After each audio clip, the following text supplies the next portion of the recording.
मनुष्य चाहे कितना भी प्रयास क्यों न कर ले, कितना भी प्रयत्न क्यों न कर ले, उसे अपने कर्मों का फल तो भोगना ही पड़ता है। चाहे मनुष्य कितना ही प्रयत्न कर ले, लेकिन वह कभी अपने कर्मों से बच नहीं सकता। दोस्तों, आज इस कहानी से हम समझेंगे कर्मों का खेल।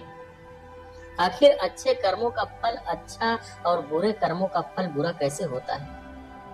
एक नगर में एक लालधर नाम का एक युवक रहता था। वह बहुत धनवान था, लेकिन एक घटना की वजह से उसका सब कुछ नष्ट हो गया, खत्म हो गया। वह पूरी तरह बर्बाद हो गया। उसके पास कुछ नहीं बचा।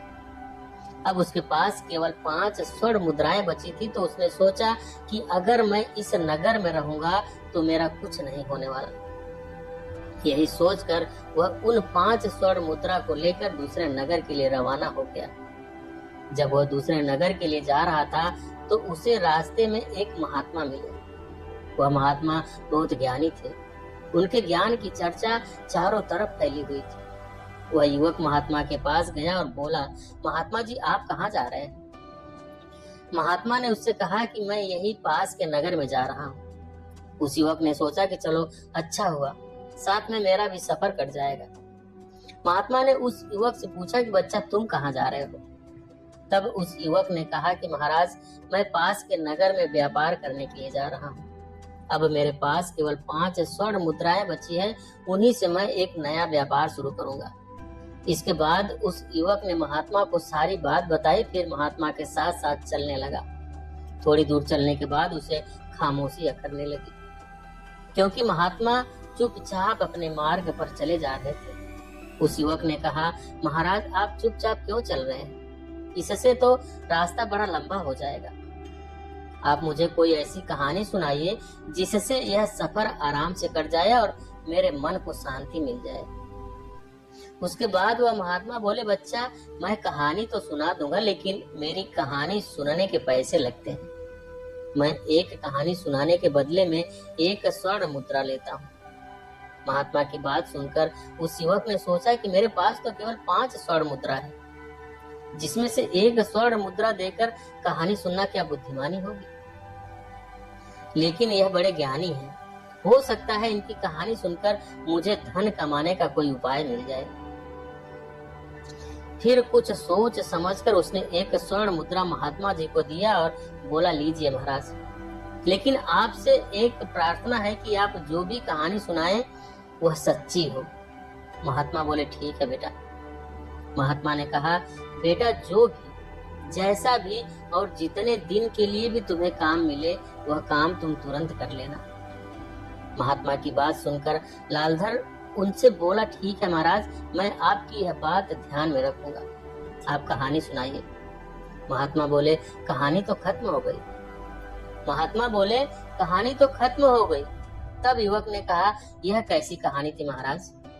आपने जो बात कही है वह तो उपदेश था। तब महात्मा ने कहा, बेटा, यदि मेरे इस उपदेश को तुम याद रखोगे तो हमेशा फायदे में रहोगे।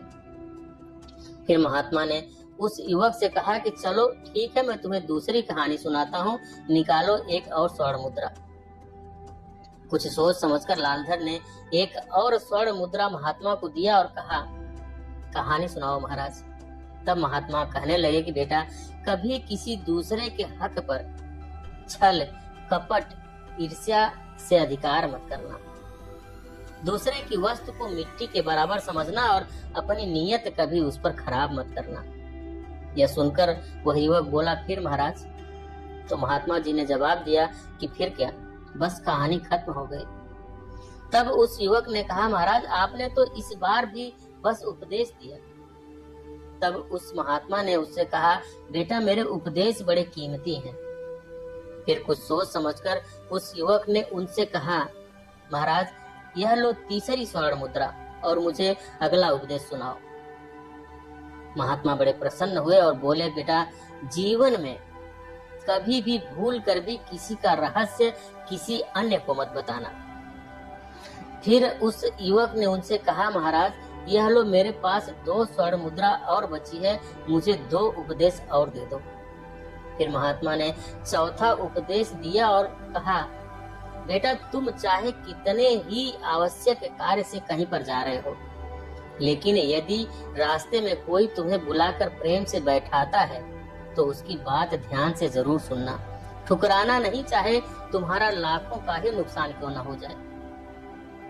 और पांचवा उपदेश, दूराचारी स्त्री का कभी जीवन में विश्वास मत करना, क्योंकि उसके दिल और दिमाग का कोई ठिकाना नहीं होता। इतनी बातचीत के बाद वह दोनों काफी दूर निकल आए। तब महात्मा ने कहा, अच्छा बेटा, अब तुम्हारा और मेरा रास्ता अलग हो गया। अब मैं अपने रास्ते जाता हूँ और तुम अपने रास्ते जाओ, और मेरे बताए यह 5 उपदेश कभी भूलना मत। तब लालधर ने उनसे कहा, महाराज मैं आपकी बातों को हमेशा याद रखूंगा। और इसके बाद वह महात्मा अपनी राह पर चले गए और लालधर अपने रास्ते पर चलने लगा और सोचने लगा कि महाराज की कही गई बातें अवश्य ही उपयोगी सिद्ध होगी, परंतु महाराज मुझे यह उपदेश बिना कोई पैसे लिए भी तो बता सकते थे। आखिर उन्होंने मुझसे पैसे क्यों लिए? उन्हें पैसों की क्या आवश्यकता है? फिर उसने सोचा कि कोई बात नहीं, बाद में मैं इस बारे में उनसे पूछ लूंगा। और चलते चलते वह एक नगर में पहुंचा। अब उसके पास कोई धन नहीं था, इसलिए वह कोई व्यापार भी नहीं कर सकता था। वह नौकरी की तलाश में लोगों से पूछने लगा और वहां पर उसे दिनेश नाम का एक युवक मिला।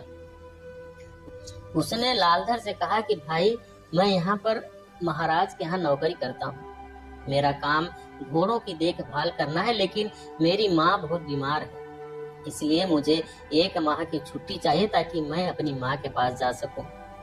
अगर तुम मेरी जगह 1 महीने तक काम करने के लिए तैयार हो तो चलो मेरे साथ। दिनेश की बात सुनकर लालधर को उन महात्मा का उपदेश याद आ गया कि जो भी जितने दिनों के लिए भी तुम्हें काम मिले उसे तुरंत कर लेना। यही सोचकर लालधर दिनेश के साथ तुरंत चल दिया। फिर दिनेश लालधर को लेकर राजा के पास गया। वह राजा बड़ा पराक्रमी था, वह दानी भी था। उसकी एक बेटी थी जो कि बहुत सुंदर थी।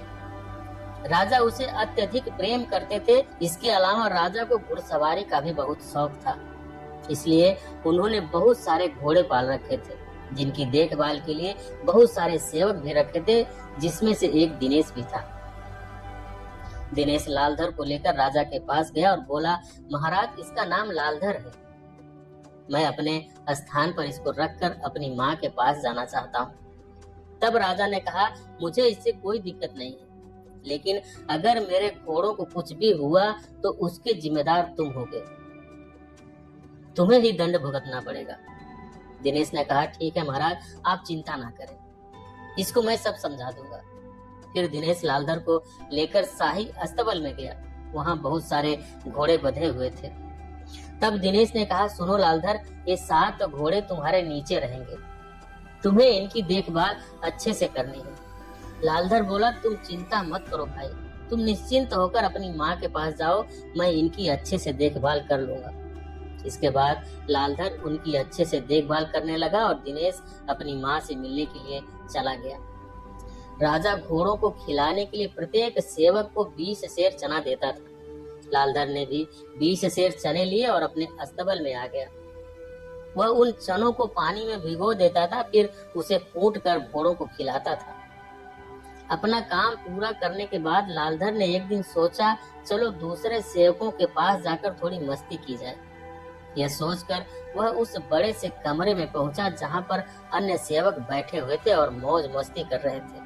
लालधर ने देखा कि वह सभी शराब पी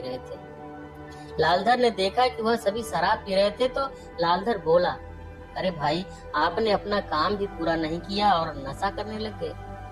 तब उन अन्य सेवकों ने उससे कहा, अरे नहीं भाई, बिना काम पूरा किए भला किसमें इतनी हिम्मत है जो नशा पानी करे। भाई, हमने घोड़ों को खुराक डाल दी है। तब लालधर ने देखा कि उनके पास बहुत सारा चना पड़ा है, तो उसने उनसे कहा, भाई अभी भी बहुत सारा चना कूटने के लिए पड़ा है। तब उन अन्य सेवकों ने कहा, भाई यह चना घोड़ों को खिलाने के लिए नहीं है, हमें रोजाना 20 सेर चना मिलता है, जिसमें से हम 5 सेर चना घोड़ों को खिला देते हैं और बाकी का 15 सेर चना बाजार में बेचकर अपने नशे पानी का इंतजाम करते हैं। उनकी बातें सुनकर लालधर की आंखें आश्चर्य से फट गई। वह बोला, यह तो महाराज के साथ धोखा है, बेईमानी है। तब अन्य सेवकों ने बोला, अरे भाई, बेईमानी या धोखा पेट भरने के लिए यह तो करना ही पड़ता है। और हाँ, हमारी एक बात का ध्यान रखना, उनको यह बात पता नहीं चलनी चाहिए, वरना